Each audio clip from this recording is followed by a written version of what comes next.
Recurrent urinary infections వస్తూ ఉంటాయి after especially after intercourse. Urine పోయినాక వాటర్తో కడుక్కోండి, ఊరికే సబ్బులు పెట్టి రుద్దేయడం లేకపోతే లోషన్స్ పెట్టి రుద్దేయడం చేస్తే సడన్ గా ఎవరో హార్మోన్ రీప్లేస్మెంట్ చేసుకోవాలంటే ఒక వయసు అయిపోయాక చేసుకోవచ్చేవాళ్ళు. ఎస్పెషల్లీ ఎవరికంటే మన విమెన్ బాడీ హెడ్ నుంచి టో వరకు ప్రతిదీ కూడా హార్మోన్స్ పైన డిపెండ్ అయి ఉంది. ప్రీ మ్యారిటల్ కౌన్సిలింగ్ లో కూడా మీరు చేయవలసిన సందర్భాలు అవసరాలు వస్తున్నాయా? ఈ సెక్షువల్ యాక్టివిటీ స్టార్ట్ చేసి వాళ్ళకి ఇబ్బంది స్టార్ట్ అయినప్పుడు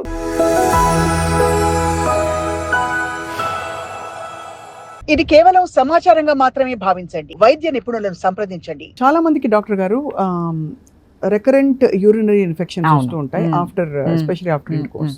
సో దీనికి సొల్యూషన్ ఏంటండి? రికరెంట్ ఇన్ఫెక్షన్స్ మీరు చెప్పినట్టు అది one of the reasons. Recurrent urinary tract infections east కాకుండా అదర్ సెక్షువల్లీ ట్రాన్స్మిటెడ్ ఇన్ఫెక్షన్స్ ఉంటాయి. అండ్ వెజనల్ బర్నింగ్ సెన్సేషన్ ఎప్పుడైతే మనకి ఎక్కువైతుందో ఆ బర్నింగ్ సెన్సేషన్ pH ఆల్టర్ చేస్తూ ఉంటుంది. బ్లాడర్లో మనకి ఇన్హెరెంట్గానే యాసిడిటీ ఉంటుంది. యాసిడ్ ఎప్పుడైతే యాసిడిటీ తగ్గిపోతుందో అప్పుడు మనకి ఇన్ఫెక్షన్స్ బాగా ప్రోన్ అయ్యి మనకి వాటర్ ఎక్కువ కన్జ్యూమ్ చేయకపోయినా వాటర్ ఎప్పుడు ఫ్లషింగ్ ఆర్గానిజం ఫ్లషింగ్ మోడ్ కింద యాక్ట్ చేస్తూ ఉంటుంది. సో డిఫరెంట్ మెకానిజమ్స్లో మనం ఏ ప్రొటెక్టివ్ మెకానిజం లేకపోయినా ఇంటర్కోర్స్ తర్వాత పెయిన్ కానీ యూరినరీ ట్రాక్ట్ ఇన్ఫెక్షన్స్ కానీ వస్తూ ఉంటాయి. రైట్. అండ్ మీరు చెప్పిన ఈ పిఆర్పి అండ్ లేజర్ ట్రీట్మెంట్ ఏదైతే ఉందో ఆబ్వియస్లీ పిఆర్పి మామూలుగా ఇంజెక్షన్ ఇస్తేనే పెడుతుంది నొప్పి. So is it painful process? Local anaesthesia ఇస్తారా? నో లోకల్ ఎనస్థీషియా ఏమో. పిఆర్పిస్ కి ఒక డిఫరెంట్ నీడిల్స్ ఉన్నాయి. ఇప్పుడు మనం సెల్ఫ్ ఇన్సులిన్ ఇంజెక్షన్స్ వేసుకుంటాం కదా, అంతే లాంటిది కొంచెం పొడుగ్గా ఉంటుంది అనమాట నీడిల్ అంతే. ఎందుకంటే అప్రోచ్ అవ్వాలి కదా వెజనల్ లైక్ మొత్తం వెజనల్ లెంగ్త్ అంతా అప్రోచ్ అవ్వాలి కాబట్టి. సో అక్కడికి వెళ్ళి డిఫరెంట్ చిన్న ప్రిక్ పూతిపుల్ల గుచ్చుకున్నట్టుగా ఉంటుంది. అంతేగాని వాళ్ళకి అసలు పెయిన్ఫుల్ కాదు. అది చేసిన తర్వాత గంట 2 hours ఉండాల్సిన అవసరం లేదు హాస్పిటల్లో. ఒక 5-10 minutes రెస్ట్ తీసుకోమంటాం, ఆ తర్వాత ఇంటికి వెళ్ళిపోవచ్చు. That much comfort that is. And there is no ఇంకా దాని ముందు వెనకాల ఏం ప్రికాషన్స్ ఉండవు, సైడ్ ఎఫెక్ట్స్ వంటివి ఏముండవు.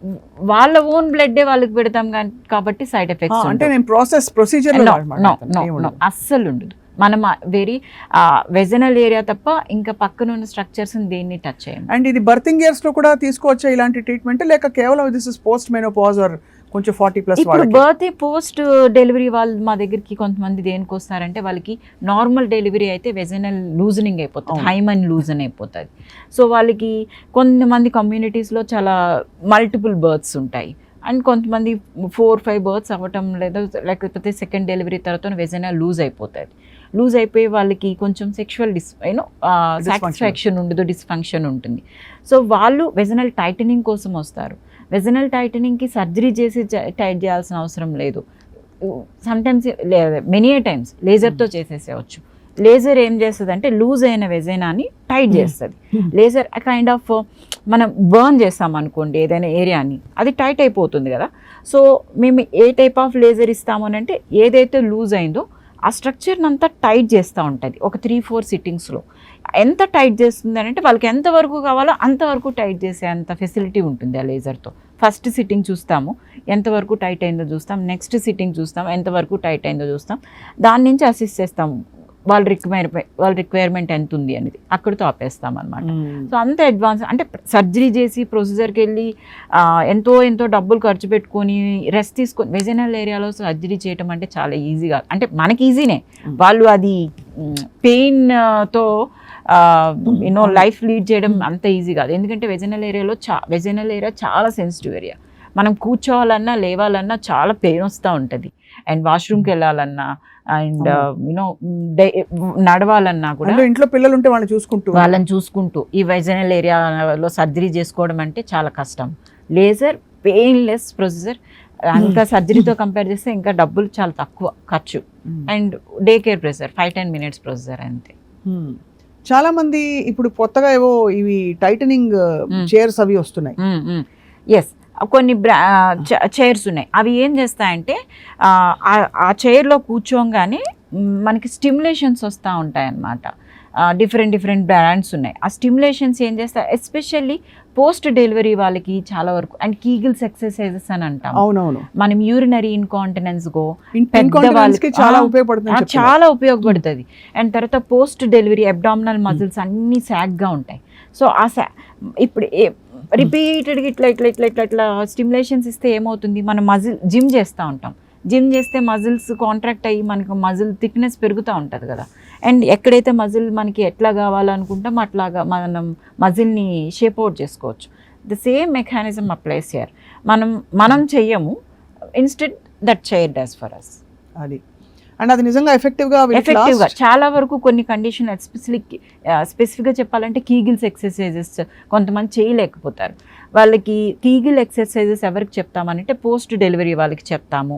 అండ్ యూరినరీ ఇన్కాంటినెన్స్ పెద్దవాళ్ళకి కొంచెం ఆ ఏరియాస్ అన్నిట్లో ఆబ్వియస్గా ఏజ్ పెరిగే కొద్ది బ్లడ్ సప్లై తగ్గిపోతే ఆ స్ట్రక్చరల్ స్టెబిలిటీ లేక గర్భసంచి జారిపోవడం అట్లాంటివి. అండ్ దాంతోపాటు బ్లాడర్ జారిపోతూ ఉంటుంది, రెక్టమ్ సపోర్ట్ లేకుండా జారిపోతాం. వాళ్ళకి ఇన్హెరెంట్గా మళ్ళీ సపోర్ట్ పెంచుకునే దానికి కాంట్రాక్షన్స్ చేయండి అని చెప్తాం. వాళ్ళకి కాంట్రాక్షన్స్ చేయండి అని మనం ఎంత చెప్పినా వాళ్ళకి ఏం కాంట్రాక్ట్ చేయాలో తెలీదు. బాడీలో పై పార్ట్ నుంచి కింద పార్ట్ వరకు అన్ని కాంట్రాక్ట్ చేసేస్తూ ఉంటారు. అది అలవాటయ్యి అది తెలిస్తే పర్వాలేదు, తెలియని వాళ్ళకి కొంతమంది చేయలేరు. సో అలాంటి వాళ్ళకి ఇలాంటి చైర్స్ బాగా హెల్ప్ చేస్తూ ఉంటాయి. అండ్ పోస్ట్ డెలివరీ నువ్వు పోయి ఇమీడియట్గా ఎక్సర్సైజ్ చేయంటే వాళ్ళు పాపం చాలా ఇబ్బంది పడతారు. వాళ్ళకి విపరీతమైన స్ట్రెస్ ఉంటుంది. ఆ బేబీ ఒకటి కోఆపరేట్ చేయకపోవచ్చు. వాళ్ళకి అంత స్ట్రెస్ తీసుకొని వాళ్ళు ఎక్సర్సైజ్ చేసి అంత కష్టపడేదానికన్నా ఇన్స్టెడ్ వాళ్ళు కూర్చుంటే మొత్తం వాళ్ళు చేయాల్సిన పని అంతా ఆ చైర్ చేస్తుంది అనమాట. సో అంత హెల్ప్ఫుల్, అంటే లైక్ అంత టెక్నాలజీస్ ప్రతి దగ్గర పెరిగిపోతున్నాయి కాబట్టి మెడిసిన్లో చాలా. అంటే ఇప్పుడు ఈ పిఆర్పి అనేది ముందు స్కిన్ అనుకునేవారు, లేదండి, స్కిన్ నుంచి హెయిర్కి వెళ్ళింది, హెయిర్ నుంచి ఇప్పుడు పెయిన్ రిలీఫ్ కి వచ్చింది, మోకాళ్ళకి, అది వాటికి. ఇప్పుడు దాని నుంచి ఇప్పుడు మీరు అనేది ఇంటిమేట్ హెల్త్ కూడా ఇది బాగా పాపులర్ అవుతుంది. ఇది పోస్ట్ మెనోపాజ్ ఆర్ మెనోపాజ్ టైంలో ఉన్న స్త్రీలకు కూడా ఇది వర్తిస్తుందా? ఎక్కువ వాళ్ళకే అవసరపడుతుంది, ఎందుకంటే వాళ్ళకే హార్మోన్స్ డిప్లీషన్ ఉంటుంది కాబట్టి. So of course middle age వాళ్ళకి కూడా ఈ అవసరం పడుతుంది, కానీ ఎక్కువ అవసరపడతాం పెరిమెనోపాజల్ ఏరియా వాళ్ళకి ఎక్కువ అవసరం. అండ్ ఇది ఎంత కాలానికి ఒకసారి రిపీట్ చేయాలండి? మినిమం 1 year వరకు టేక్ కేర్ చేస్తుంది. ఒక 2-3 సిట్టింగ్స్ మనం వరుసగా చేసుకుంటే 1 year వరకు. ఆ తర్వాత వాళ్ళు కొంచెం అలవాటు పడి అదే ఏదైతే మనకి ఇది హెల్ప్ చేసిన దాన్ని మెయింటైన్ చేసుకోగలిగితే వాళ్ళకి రిపీటెడ్ గా అవసరం. And this is almost like an OP, అంతే, అవుట్ పేషెంట్, అంతే ఓపీలోనే చేస్తారు, just like any other process and procedure. Ante. And I would like to ask you one more last question about this. Estrogen and progesterone వీటి balance కోసం hormone replacement లో అవి చేస్తుంటారు. అది menopause అయిన ఎంత కాలం లోపు అది పనిచేస్తున్న తర్వాత, అంటే సపోజ్ సడన్ గా ఎవరో హార్మోన్ రీప్లేస్మెంట్ చేసుకోవాలంటే ఒక వయసు అయిపోయాక చేసుకోవచ్చేవాళ్ళు. హార్మోన్ రీప్లేస్మెంట్ అనేది కొంతమందికి చాలా అవసరం, ఎస్పెషల్లీ ఎవరికంటే ప్రిమెచ్యూర్ ఓవేరియన్ ఫెయిల్యూర్, అంటే ఎర్లీ మెనోపాజ్ వాళ్ళకి చాలా అవసరం. యూజువల్గా మనకి మెనోపాజ్ ఇదివరకు 45 నుంచి 48లో ఉండేది, ఇప్పుడు అది నౌ గాట్ షిఫ్టెడ్ టు 50 నుంచి 53 మధ్యలోకి వెళ్ళిపోయింది. అది ఏజ్ ఇవల్యూషన్ ప్రాసెస్ అనుకోవచ్చు మనం. అండ్ అలాంటి వాళ్ళకి పర్వాలేదు, నేచురల్గా మెనోపాజ్ వచ్చే వాళ్ళకి HRT హార్మోన్ రీప్లేస్మెంట్ థెరపీ అవసరం చాలా తక్కువే. కానీ ఈ ఎర్లీగా 40sలో వచ్చిన వాళ్ళకి చాలా అవసరం, ఎందుకంటే మన విమెన్ బాడీ హెడ్ నుంచి టో వరకు ప్రతిదీ కూడా హార్మోన్స్ పైన డిపెండ్ అయి ఉంది. మనకి ఆ హార్మోన్స్ ఎప్పుడైతే లేకపోతాయి, ఇప్పుడు early ovarian session, premature ovarian failure అంటే ఓవరీస్ సప్లై చేయటం మానేస్తాయి. అప్పుడు మనకి బోన్స్ వీక్ అవుతాయి, స్కిన్ మనం ముసలితనం వచ్చేస్తుంది, హార్ట్ పైన ప్రెషర్ పెరుగుతూ ఉంటుంది, హెయిర్ లాస్ ఉంటుంది, ఆల్జిమర్స్ వచ్చేస్తుంది. అండ్ మనకి ఇంటిమేట్ వెజనల్ ఆర్గాన్స్ సపోర్ట్ తగ్గిపోతూ ఉంటాయి. మన బాడీలో ప్రతి ఆర్గాన్ కూడా మన హార్మోన్, విమెన్ ఎస్పెషల్లీ ఈ balance between oestrogen and progesterone పైనే ఆధారపడి ఉంది. అది ఎర్లీగా ఆగిపోతే మన నెక్స్ట్ లైఫ్ లీడ్ చేసేదానికి ఇబ్బంది అవుతుంది. కాబట్టి మనకి నేచురల్ ఎక్స్పెక్టెడ్ మెనోపాజ్ వరకు ఇచ్చుకుంటా పోవాలి. కాకపోతే hormones have their own side effects. Progesterones balance చేసుకోవాలి, ఎందుకంటే estrogen is very notorious, it is thrombogenic. మనం హార్ట్ కాపాడుకోవటానికి ఇస్తాం, కానీ అన్బ్యాలెన్స్డ్ ఈస్ట్రోజన్ ఇస్తే కనుక అది గడ్డలు పట్టేసి బ్రెయిన్కో హార్ట్కో వెళ్ళిపోతాయి. సో అది అంత కేర్ఫుల్గా మానిటర్ చేస్తూ safest oestrogen and safest progesterone ఇచ్చుకోవాలి. లేకపోతే వాళ్ళకి హార్మోనల్ థెరపీ వల్ల హాట్ ఫ్లాషెస్ కానీ ఇరిటేషన్ కానీ చాలా చాలా సఫర్ అవుతారు. ఎవరికైతే అవసరం ఎవరు పడితే వాళ్ళు తీసేసుకోకూడదు. ఎవరంటే వెళ్ళిపోయి నేను టెస్టులు చేసుకోవాలి. అసలు నీకు హార్మోనల్ థెరపీ ఏ డోస్ అవసరమో, నీకు అవసరమా లేదా, నీ హార్మోన్స్ లోపల పనిచేస్తున్నాయా లేదా, అవన్నీ చెక్ చేసిన తర్వాతనే ఏ టైప్ ఆఫ్ హార్మోన్ మనకి అసలు మనకి రిస్క్ ఫ్యాక్టర్స్ ఏమైనా ఉన్నాయా, ఈజ్ దిస్ పేషెంట్ ఈజ్ ఆయన ఐడియల్ క్యాండిడేట్ ఫర్ హెచ్ఆర్టీ లేదా ఫస్ట్ అసెస్ చేస్తాము. అసెస్ చేసి వాళ్ళకున్న రిస్క్ ఫ్యాక్టర్స్ కూడా అసెస్ చేస్తాం. అప్పుడు హెచ్ఆర్టీ ఇస్తాం. హెచ్ఆర్టీ ఇచ్చేసి నీకు నేచురల్ మెనోపాజ్ 48 years వరకు అప్పుడు వరకు ఎవ్రీ మంత్ నువ్వు కొనుక్కొని పోయి వేసుకో అని చెప్పడానికి లేదు. Every 6 months every 1 year monitor చేసుకోవాలి. వాళ్ళకి ఏదైనా రిస్క్ ఫ్యాక్టర్స్ డెవలప్ అవుతున్నాయి, లైపోజెనిక్ టెండెన్సీ ఉంది అంటే ఆపాలి. దానికి ఆల్టర్నేటివ్ డ్రగ్ పెట్టాలి. అట్లా మేడం మీరు చెప్పిన ఈ థెరపీస్ అని పిఆర్పి, ఇంటిమేట్ వాజినల్ పిఆర్పి, వాజినల్ లేజర్ అనేది ఇది ప్రీ మ్యారిటల్ కౌన్సిలింగ్లో కూడా మీరు చేయవలసిన సందర్భాలు అవసరాలు వస్తున్నాయా? ప్రీ మ్యారిటల్ కౌన్సిలింగ్లో వెజనల్ పిఆర్పీస్ అవసరపడదు యూజువల్గా వాళ్ళకి. ఎందుకనంటే వాళ్ళు unless they are sexually active. Pre marital కౌన్సిలింగ్కి నాకు తెలిసి ఇది అవసరపడదు. కానీ ఎప్పుడైనా ఈ సెక్షువల్ యాక్టివిటీ స్టార్ట్ చేసి వాళ్ళకి ఇబ్బంది స్టార్ట్ అయినప్పుడు డెఫినెట్గా అవసరం. అయితే ప్రీ మ్యారిటల్ వాళ్ళకి వెజనల్ హైజీన్ గురించి చెప్పడం చాలా అవసరం. నువ్వు ఆ స్టేజ్కి వెళ్లకుండా ఉండాలి అని అంటే నీకు ఈ వెజనల్ ఇంటిమేట్ హైజీన్ మెయింటైన్ చేసుకోవాలి.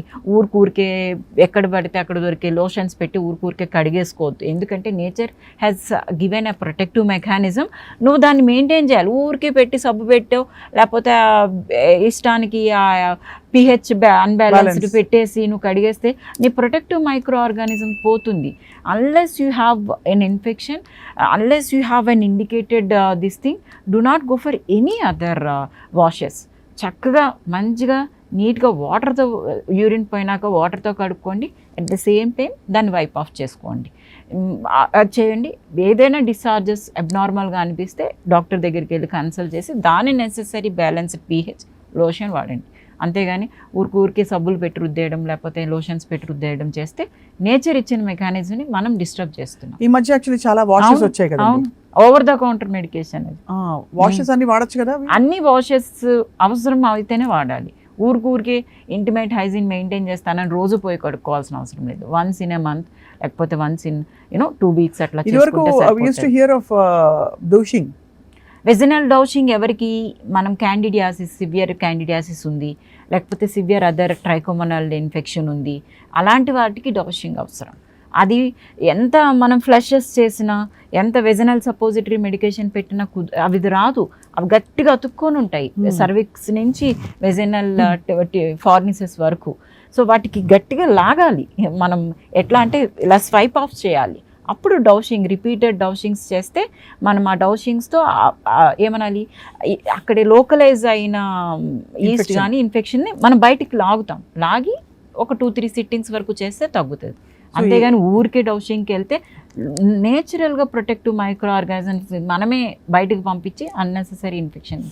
ఏదేమైనా ఒక విషయం అయితే అర్థమైందండి, దట్ ఇలా కొంచెం మన పర్సనల్ ఇంటిమేట్ హెల్త్కి సంబంధించి ఏ సమస్య వచ్చినా ముందు డాక్టర్ని సంప్రదించాలి. సొంతంగా మెడికేషన్స్ వేసుకోకూడదు. అండ్ అన్నిటికీ ఇంటి వైద్యాలు పనికిరావు. అండ్ అలాగే అన్ని సమస్యలు అనుకోకర్లేదు, అన్నిటికీ ఇప్పుడు పరిష్కారాలు వచ్చాయి మెడికల్ గా మీరు చెప్పినట్టు. ఎందుకంటే ఈ ఫ్యాసెట్ ఆఫ్ మెడిసిన్ గురించి కానీ హెల్త్ గురించి ఎవరు మాట్లాడరండి. ఇది అంటే ఒకటి కల్చరలీ, బికాస్ సెక్షువల్ హెల్త్ కి అంత ప్రాధాన్యత ఇచ్చే, అందులో స్త్రీల సెక్షువల్ హెల్త్ అంటే అసలు పట్టించుకోరు, అవసరం లేదనుకుంటారు పిల్లల్ని కండం తప్ప. But thank you so much for all the information ఇవాళ డాక్టర్ గారు. అండ్ మళ్ళీ మరో సందర్భంలో will talk more about women's health and happy deliveries ఎలా అవుతాయని చెప్పి. Thank you so much.